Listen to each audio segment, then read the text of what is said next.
In this problem, we want to use the segment addition postulate to find the length of TU when we're given algebraic expressions. So first we have to solve for x. So let's set this up. S, T, and U are collinear. T is between S and U. So we can say that S to T plus T to U equals S to U. ST is x plus 17. T to U is 2x plus 27. And that equals the entire length, SU, which is 11.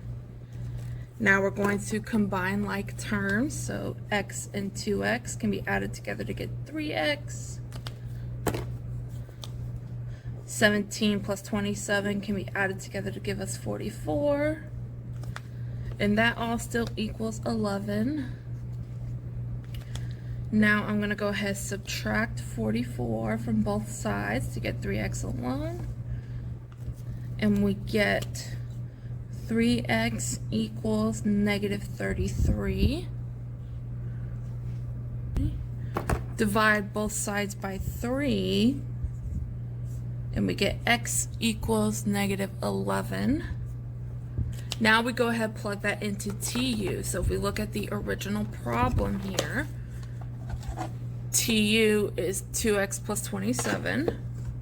So we're going to plug that in. So TU equals 2x plus 27.